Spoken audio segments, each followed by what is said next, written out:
Meet you at Monticello. Great racing at Monticello.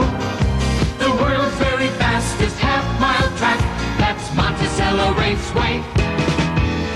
Meet you at Monticello. There's excitement at Monticello.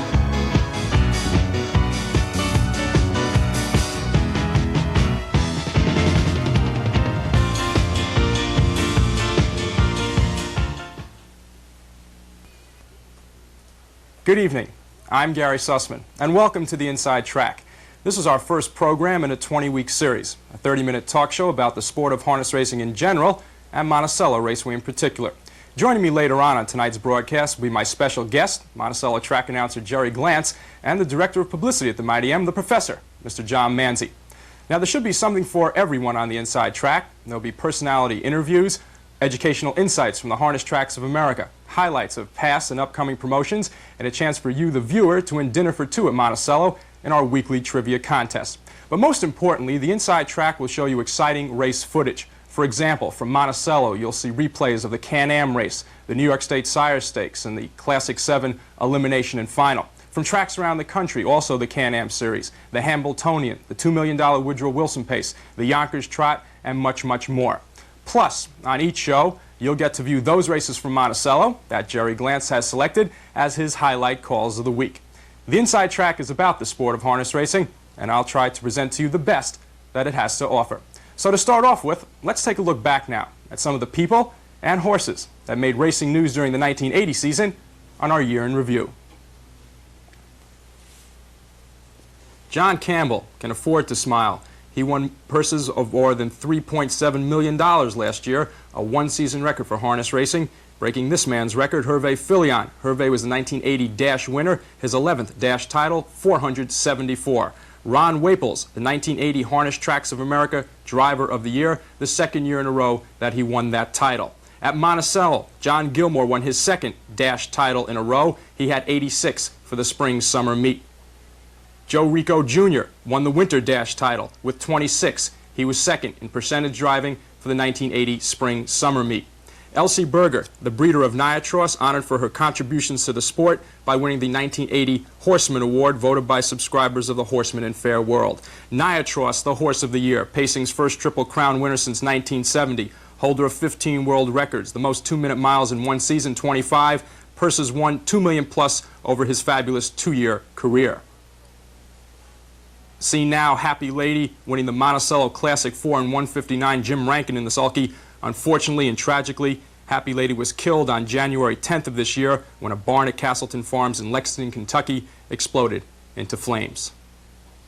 And right there we have the 1980 year in review. And one other mention on the year in review, and a sad note that it is, the man who is the leading percentage driver for the 1980 summer meet at Monticello Raceway, Mr. Maurice Bergeron, died several months ago due to cancer. He will be missed. It's now time for our highlight calls of the week. Now, in this section of the show, we'll be showing you those calls from Monticello that Jerry Glantz has selected as the top races of the week. But this time, we're going to go back to the 1980 season and show you two of the better races, probably the most famous races, the first at Monticello, the second nationally. And the first is the Classic 6. It took place on August 3rd. There were over 7,000 people in attendance at Monticello Raceway, and hopefully we'll have crowds like that this year. Tyler B. drew the post position. Tyler B. was a favorite. Billy Herman was in the sulky. So let's set the stage now. August 3rd, the 7th race, and for the stretch call of the Classic 6, let's go to track announcer Jerry Glantz. 3/4, Happy Tidal Wave ahead. 3/4 in 1:29 flat. Paddock turn, the final time. Tyler B. with the lead. Happy Tidal Wave on the outside. Herbo's Au Revoir, 3 wide third. Filibuster off stride. They've got 1/8 of a mile to pace. Now they turn for home. Tyler B. and Bill Herman by a length. Carmine on the outside with Happy Tidal Wave. Tyler B. in front and drawing away from Happy Tidal Wave. Tyler B. wins the Classic. One of Jerry Glantz's better calls of the 1980 season, one of his more famous calls, and we'll see probably the most famous call that Jerry Glantz has made, and that will be Niatros's last race coming up in the next portion. Right now, though, let's take a look at Niatros's most famous race, the day the time stood still. Lexington, Kentucky. the Red Mile Niatros breaking the 150 barrier, which John Manzi has equated to breaking 350 for a human runner. So let's set the stage now. October 1st, 1980, the Red Mile. Let's now go to track announcer Carl Becker. Niatros and Clint Galbraith approaching the three-quarter-mile mark, and the big, powerful three-year-old has just reached that station in 1:21 and 4.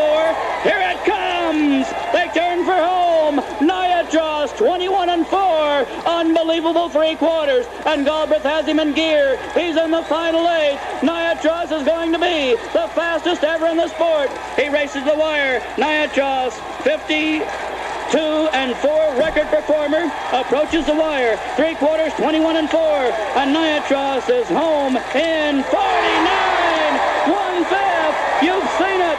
There it is. And that time was 1:41 and 1, and that broke the old mark by 2 4/5 seconds. The great Niatros. Coming up next on the Inside Track, the personality profile with my special guest, a man that you've heard already on tonight's show, track announcer Jerry Glantz. Coming up right after these messages. Who keeps the waters clear and the fish bountiful? Who keeps the land clean and safe from harm? For you, so you can enjoy New York, New York. Let's keep it in the great state it's in. A world where wildlife cannot live isn't fit for man. Conserving our fish and wildlife presents great challenge as man and his technology enter the 1980s. Help the New York State Department of Environmental Conservation meet this challenge. For information, write Wildlife Albany 12233. So you can enjoy New York, New York. Let's keep it in the great state it's in.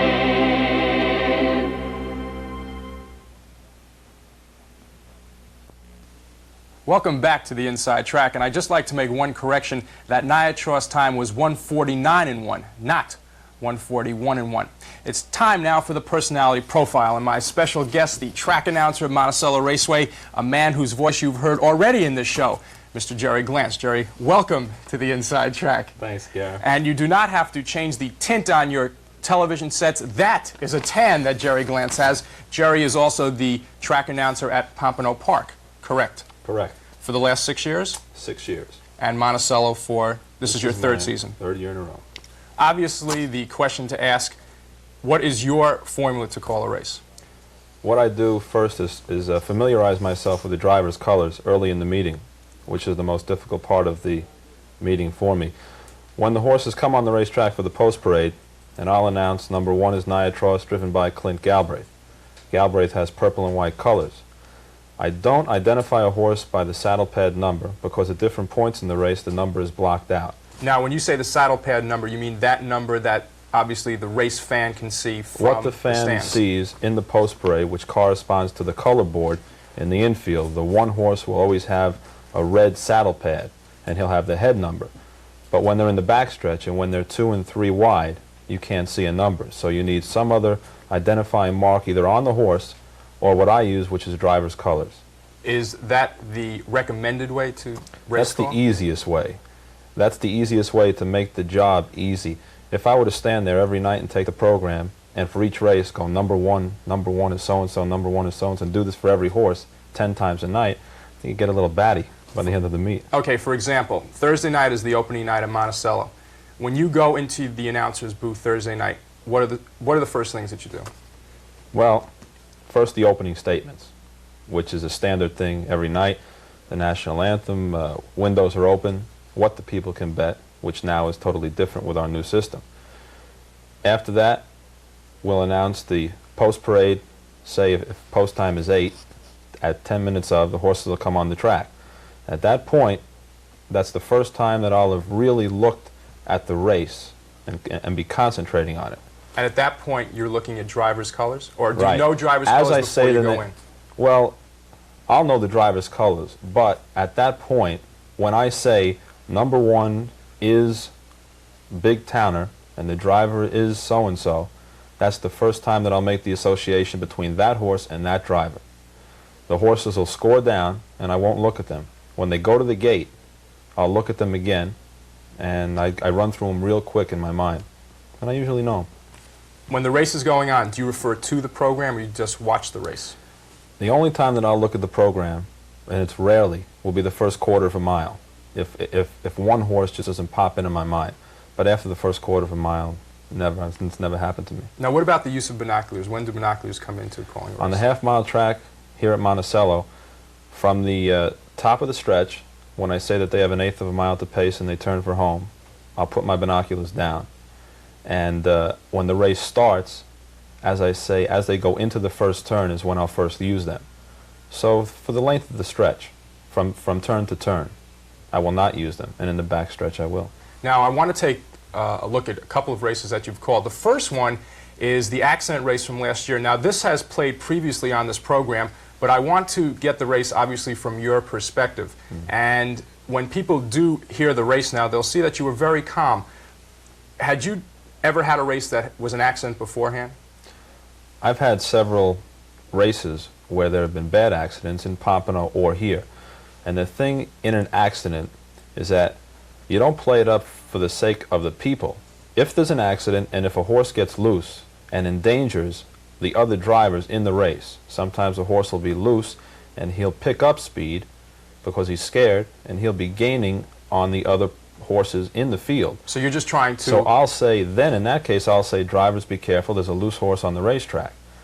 But if there's a horse who may be 100 lengths behind the field, just because he's running loose, there's no need to say it. Okay, let's take a look at the race, and then there's a few questions I'd like to ask you after that. So let's set the stage now. July 15th, 1980, the fourth race. Let's now go to the call by track announcer Jerry Glantz. They head toward the three-quarter pole. Hired Gun maintaining a length lead. One more girl on the outside. Second, Arriva John at the rail. Third. A gap of 3.5 lengths, almost Lisa fourth. They're by 3/4 in 1:34 flat. Paddock turned the final time. Hired Gun holds on to the lead. One more girl on the outside. Second, Arriva John along the rail. Third. Vanston Yankee comes on fourth. They've got an eighth of a mile to pace. Now they turn for home. Hired Gun is down. Also down Arriva John. Now, you have said that the race, to be called properly, the stretch call is the most important part of the race, separates the men from the boys. What happened in this race? You're gearing yourself for the stretch call, and then all the horses are down. Well, in this particular instance, I came to that call. They've got an eighth of a mile to pace, and they turn for home. And there was that effect where they just all plunged into each other, and they're all down.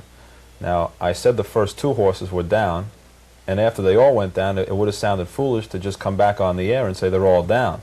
So at that point, what I did was try to get a hold of the judges to give the public some kind of information as far as mutual tickets.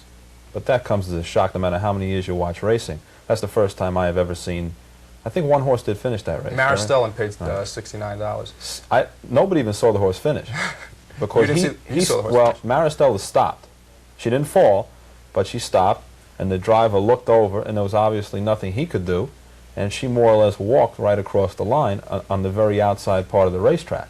And at that time, the judges, myself, everybody was really looking at the accident to see who was hurt and if everybody was okay. And she just walked right across the line. So I guess one of the most important things to remember about this whole incident is that your race call when the horses fell was not so much for the public but for the drivers, so that they would be aware of where the horses were to try to avoid injury. When there's an accident, it's not to make a grandstand play to make yourself look good. It's to try to keep the drivers who are not involved in the accident from becoming involved with a loose horse who may be on the racetrack.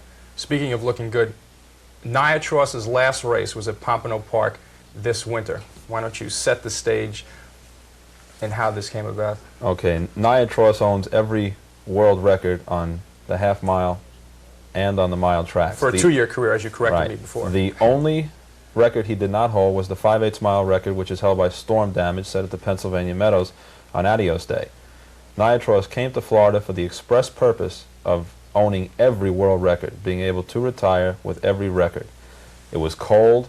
He had shipped in, flown in, and he had a slight fever a couple of days before the race. And he trained a relatively slow mile, and it was windy, and we had a mob. In Florida, when it's 50 degrees, it's like 20 up at Monticello. And we had better than 18,000 people. We turned people away, and it was probably one of the great races that he's ever put in, considering the conditions.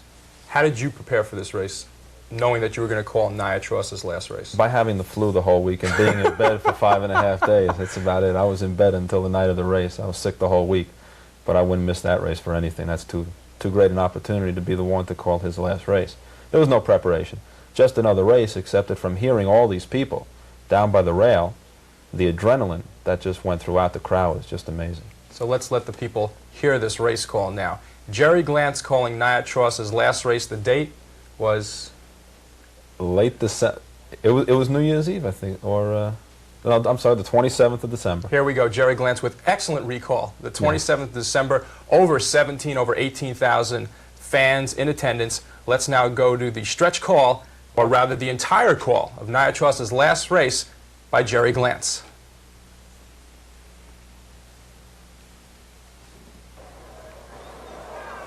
They're off and pacing. Wizard Almahurst and Speedy Romeo out quickly for the lead. The Consigliere third. Nia Tross on the extreme outside. J.B. Bird gets away fifth. Retriever at the rail sixth. Lucky George is seventh. Hornby Thorpe trailing the field. They race around the first turn. Nia Tross up on the outside to take the lead. Speedy Romeo at the rail second. The Consigliere racing third. Two back Wizard Almahurst fourth. They're by the quarter pole in 28 seconds flat. They come by the stanza first time. Nia Tross and Clint Galbraith now on top by two. Speedy Romeo racing second. The Consigliere is third. A length back, Wizard Almahurst fourth. J.B. Bird fifth. Retriever sixth. Hornby Thorpe on the outside. Lucky George can see them all. Round the clubhouse turn. The great champion has four on the field. Speedy Romeo second. The Consigliere third. They go by the half. 57-4. That second quarter, 29-4. Straightening out down the back stretch. Nia Tross now opening up by 8 lengths. Speedy Romeo second. The Consigliere third. Wizard Almahurst moving to the outside. J.B. Bird fifth. Hornby Thorpe Retriever. Lucky George with the best view. Heading to the three quarters. It's all Nia Tross and Clint Galbraith. They're on top by 15. Speedy Romeo at the rail. Three quarters. 1:25-3. That third quarter, 27-4. Midway into the turn, Nia Tross reaching out with every stride for the world record of 53-2. Nia Tross and Clint Galbraith, they've got an eighth of a mile to go. It's a distant second to Wizard Almahurst. That's Nia Tross by himself, reaching with every stride for another world record. Nia Tross and Clint Galbraith are under the wire. The time, 1:54-3. And that's probably the most famous race that you've called? Easily.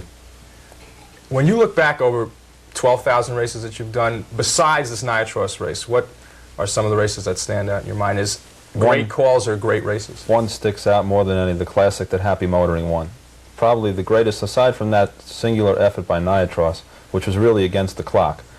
Happy Motoring's race was the greatest I've ever seen. For a horse to be parked every step of the way on a half-mile track, and the fastest quarter of the race be the last quarter, and beat the caliber of horses he did. He beat Tijuana Taxi and Happy Sharon.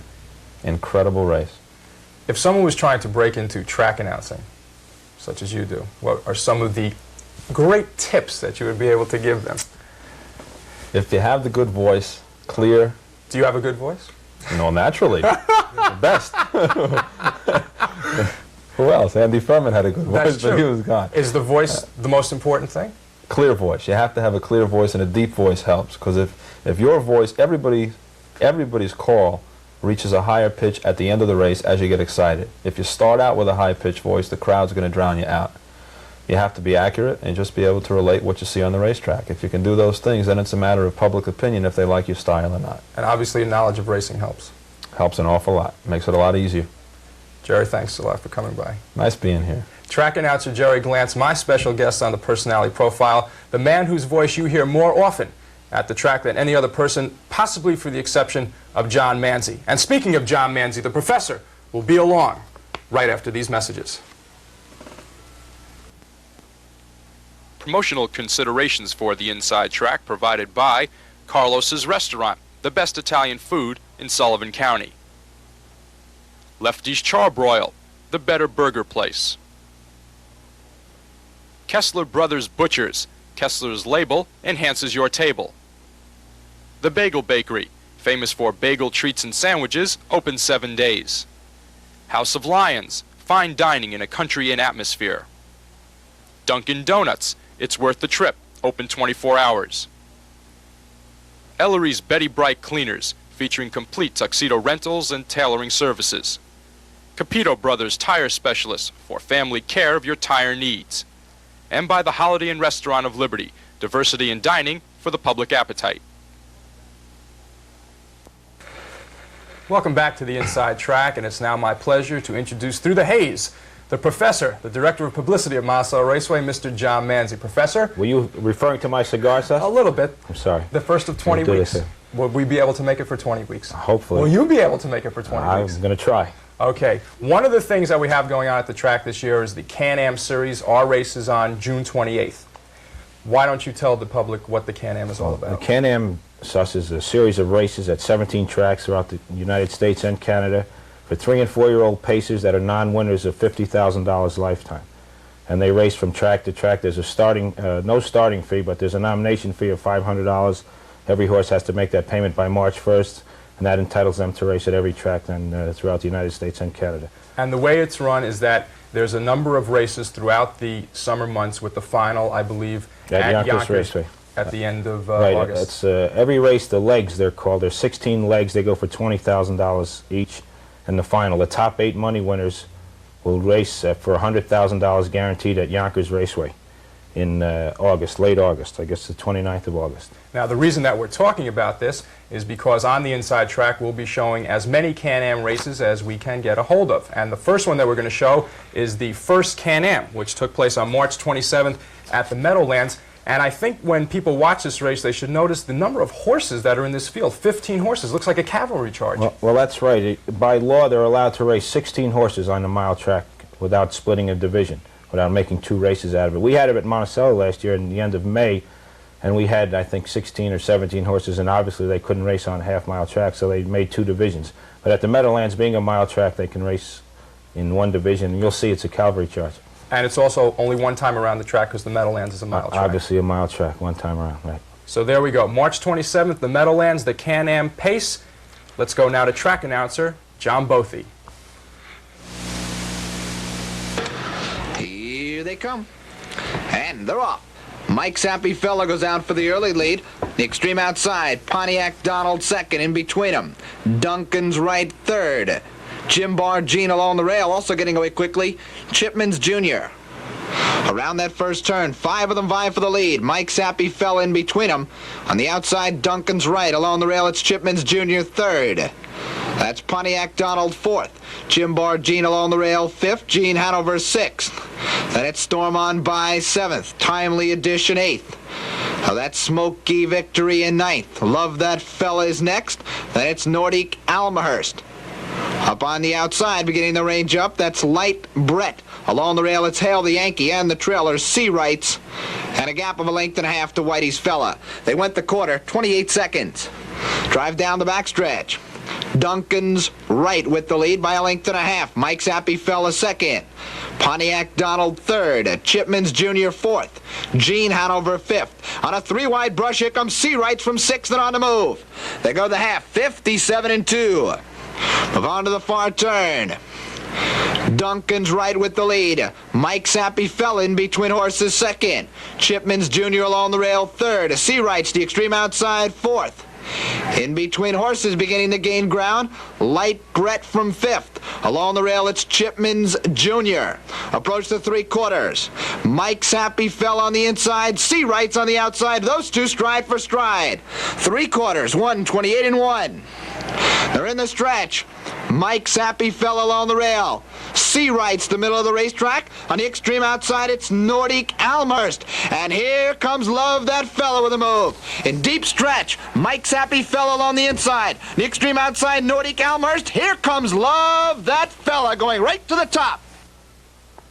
Love That Fella with Ron Waples in the sulky, winning time of 1:57. Yep, out of the 8-hole, too. And as you saw in the race there, it was kind of a cavalry charge. Love That Fella got away back, and He made a late move, a mile 157 and 2. Ronnie Waple's one of the top drivers in the world. And the harness driver of the year for the second year in a row. From HTA, right. You said that earlier. On April 4th, there were 2 heats at Freehold in the Can-Am. In the First Division, Chipman Jr. with Wayne Gibbons in the sulky won in 2:03, and Division II JZ leader Lou Telemandi 158 and 1.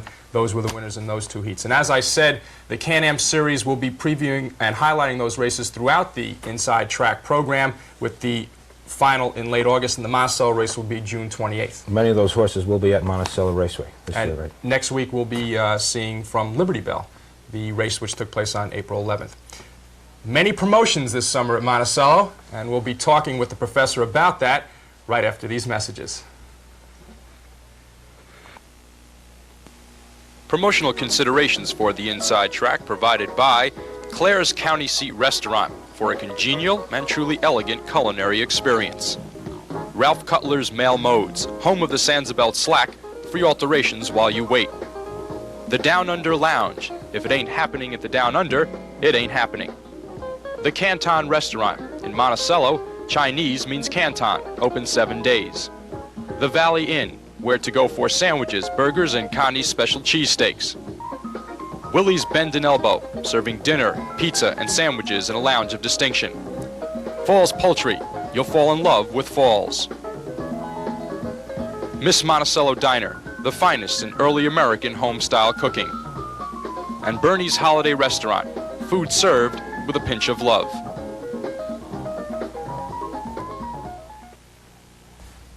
Trivia time now on the Inside Track, and the professor, of course, is with me, and you will read a question, and there will be no answer now, but a place where they can write in to win dinner for 2. So obviously, let me give the contest rules. We give each week 1 question, 1 trivia question. You can write in and win dinner for 2 at Monticello Raceway by sending a postcard or a letter to the address that will be printed on the screen, and the card or letter that gets to me first. In other words, the earliest postmark will be the winner. So, Professor, it's all yours. Okay, Gary. Who holds the world record for trotters on a half-mile track, and what year was that accomplished?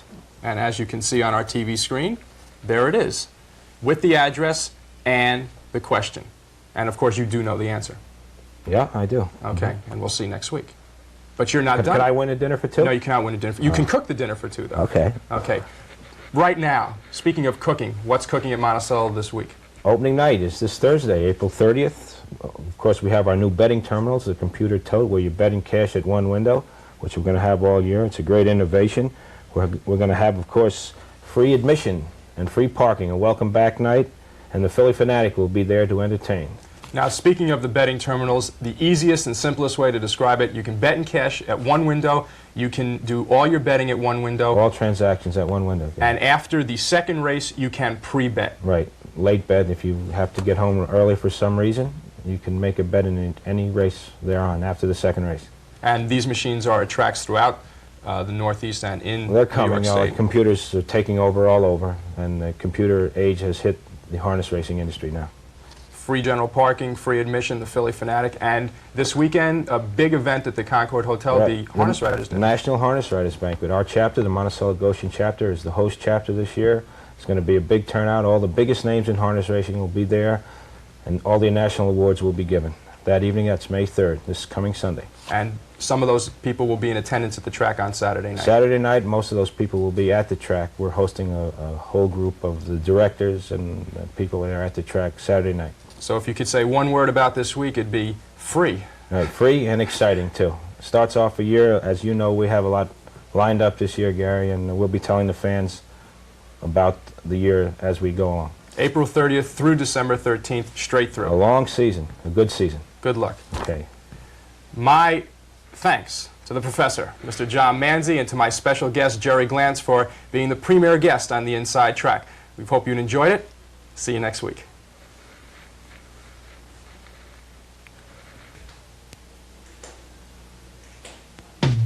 Meet you at Monticello. Great racing at Monticello. The world's very fastest half-mile track. That's Monticello Raceway. Meet you at Monticello. There's excitement at Monticello.